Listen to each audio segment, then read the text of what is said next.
Class 10 NCERT chapter 1 important questions பார்க்க போகிறோம். இது போர்டு எக்ஸாமில் இதே பேட்டர்னில் கண்டிப்பாக கேட்பாங்க. First question, show that root 11 is irrational. Okay, நம்மள irrationalனு ப்ரூவ் பண்ண சொல்றாங்க. நம்ம என்ன பண்ண போறோம்னா, let us assume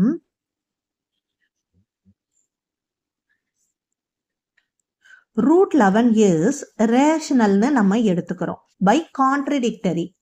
ஆக்சுவலா ரூட் 11 irrational தான், பட் நம்ம ரேஷனல்னு ஒரு கான்ட்ரடிக்டரியா எடுத்துக்கிறோம். ஓகே, இப்போ ரூட் 11 ரேஷனலா இருந்தா அது என்ன ஃபார்மேட்டா இருக்கும்? ஒரு ஃபிராக்ஷன் ஃபார்மேட். அது r by s. நம்ம டெஃபினேஷன் 9th எல்லாம் p by q ஃபார்மேட் அப்படின்னு படிச்சிருக்கோம். ஒரு ஃபிராக்ஷனா இருக்கும். ஓகே, சப்போஸ் இந்த ரெண்டு இதுலயும் ஏதாவது காமன் ஃபேக்டர் இருந்து கேன்சல் ஆகலாம்.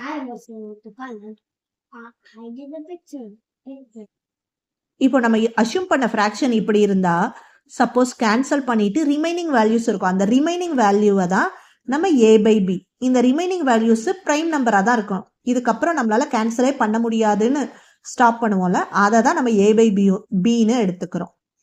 ஸோ இப்போ ரூட் 11க்கு என்ன வேல்யூ கிடைச்சிருக்கு? a by b. இதை என்ன பண்ண போறோம்னா கிராஸ் மல்டிபிள் பண்ணிக்க போறோம்.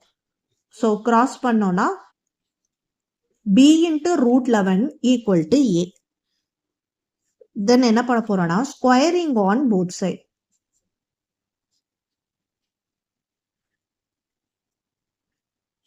அப்ப ஸ்கொயர் பண்ணா என்ன வரும்? b root 11 square equal to a square. So b square ஒரு ரூட் வேல்யூக்கு ஸ்கொயர் எடுத்தோம்னா ஸ்கொயரும் ரூட்டும் கேன்சல் ஆகி வெறும் நம்பர் தான் கிடைக்கும். So a square. Okay, next b square equal to a square. இந்த 11 டிவைட் பண்ணிடலாம். Divided by 11. இப்போ நம்ம தியரம் படிச்சிருக்கோம். இப்போ ப்ரீவியஸ் தியரம் என்ன படிச்சிருக்கோம்னா, ஒரு பிரைம் நம்பர் a ஸ்கொயரை டிவைட் பண்ணா கண்டிப்பா அது a ஆலையும் டிவைட் பண்ண முடியும். இப்ப 11 என்னது? 11 இஸ் அ பிரைம் நம்பர். இப்ப a ஸ்கொயர் கீழே இருக்க லிங்கை கிளிக் பண்ணி ஃபுல் வீடியோ பாருங்க.